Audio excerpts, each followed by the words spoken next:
Hello বন্ধুরা, তোমরা কেমন আছো? আজকে দাদির কিচেনে একটা রেসিপি করে দেখাচ্ছি। শুভ নববর্ষে তোমাদের কাছে রেসিপি পৌঁছাতে পারিনি। আমি খুব অসুস্থ ছিলাম, তার জন্য সবার কাছে ক্ষমা চেয়ে নিচ্ছি। আজকের রেসিপিটা তোমাদের সাথে শেয়ার করছি, তোমরা দেখতে থাকো। আজকে রেসিপিটা শুরু করছি। এখানে কিছুটা কাঁঠালের এঁচড় নিয়েছি। আজকে এঁচড় দিয়ে চিলি করে দেখাবো কি করে চিলি করা যায় এঁচড় দিয়ে। একদম ইউনিক নতুন রেসিপি, তোমরা দেখতে থাকো। কিছুদিন অসুস্থ থাকায় তোমাদের কাছে আমি কোনো রেসিপি দিতে পারিনি।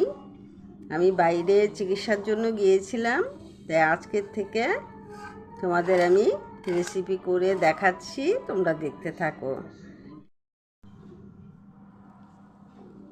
রেসিপিটা তোমাদের কাছে ভালো লাগলে লাইক, শেয়ার, সাবস্ক্রাইব করতে ভুলবে না। প্রথমেই কাঁঠালগুলি আমি সেদ্ধ বসিয়ে দিয়েছি, ভালো করে সেদ্ধ করে নিতে হবে। খানিকটা জল দিয়ে দিচ্ছি সেদ্ধ করার জন্য।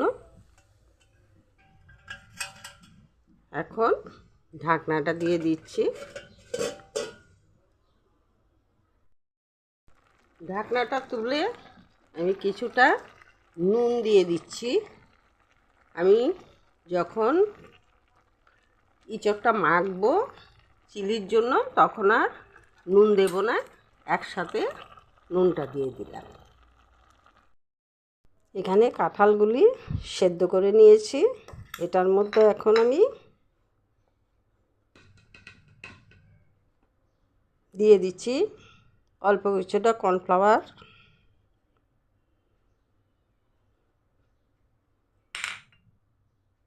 দিয়ে দেব ভিনেগার,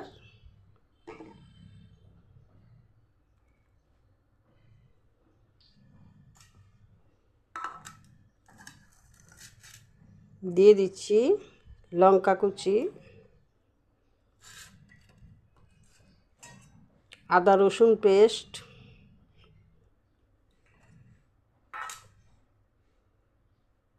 কাশ্মীর লঙ্কার গুঁড়ো,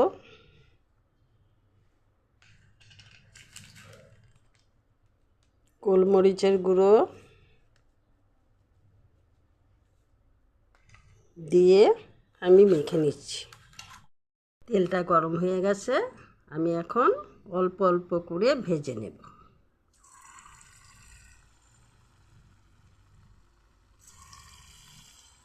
সবগুলি একসাথে ভাজবো না, অল্প অল্প করে ভেজে নেব।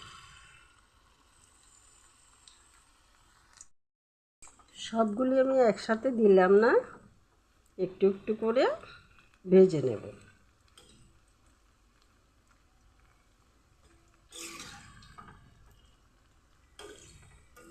ভাজাটা আমার হয়ে গেছে, এগুলি আমি নামিয়ে নিচ্ছি। দেখো, কেউ বুঝতেই পারবে না এটা কাঁঠাল দিয়ে তৈরি। দেখেছো কি সুন্দর হয়েছে? এভাবে আমি সবগুলি ভেজে নেব। সবগুলি এঁচড় আমার ভাজা হয়ে গেল।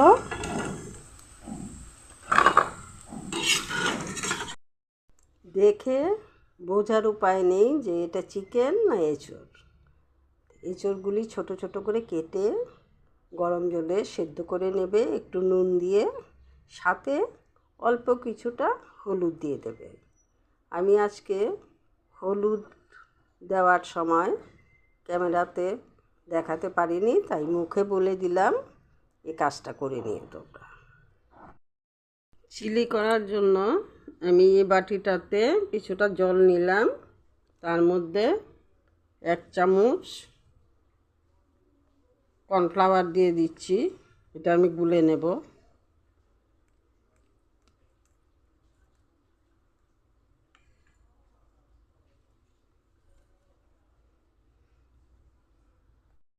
এখানে নিয়ে নিচ্ছি টমেটো সস,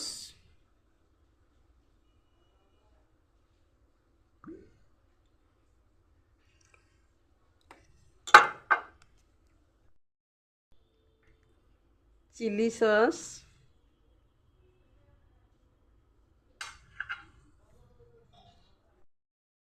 আর কিছুটা soya sauce.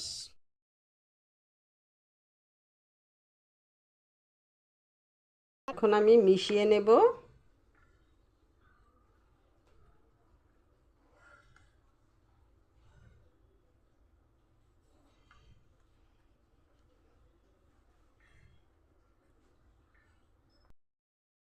Tomato sauce, soya sauce, chilli sauce আমি মিশিয়ে নিলাম। এখন আমি উনুনে কড়া বসিয়ে দিচ্ছি। কি করে এঁচোড়ের চিলি করি সেটা তোমরা দেখতে থাকো। একবার খেলে আবার খাওয়ার ইচ্ছে করবে। কড়াতে তেল দিয়ে দিয়েছি, এখন দিয়ে দিচ্ছি রসুন কুচি।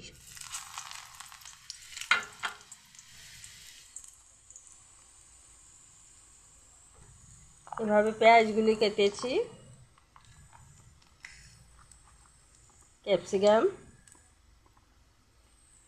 পেঁয়াজ আর ক্যাপসিকাম দিয়ে দিচ্ছি।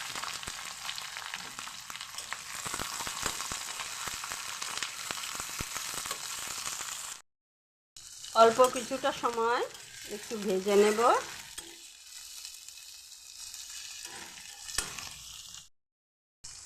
একবার তোমরা এটা করে খেয়ে দেখো, এঁচোড়ের চিলি একদম ইউনিক রেসিপি। তোমরা করে খেয়ে আমাকে জানাবে।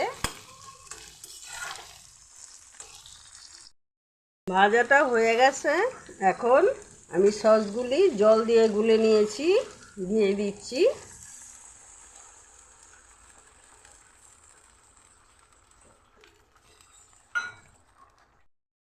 এখন এঁচোড়ের চিলিগুলি বানিয়েছিলাম এগুলি দিয়ে দিচ্ছি।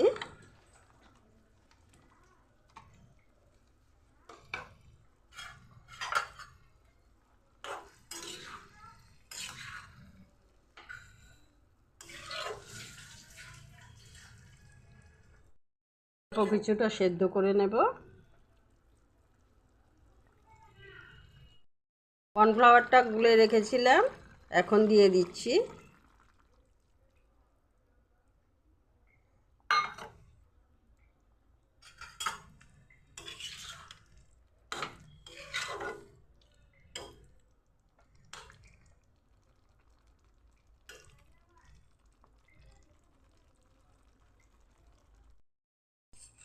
হয়ে গেল আমার এঁচোড়ের চিলি। কাউকে না বলে যদি পরিবেশন করো, ওরা বুঝতেও পারবে না এটা এঁচোড় দিয়ে বানানো হয়েছে। খেলেই বুঝতে পারবে। তোমরা একটিবার বানিয়ে খেয়ে দেখবে, দেখে আমাকে জানাবে। আজকের রেসিপিটা এখানেই শেষ করছি। তোমরা ভালো থেকো, সুস্থ থেকো।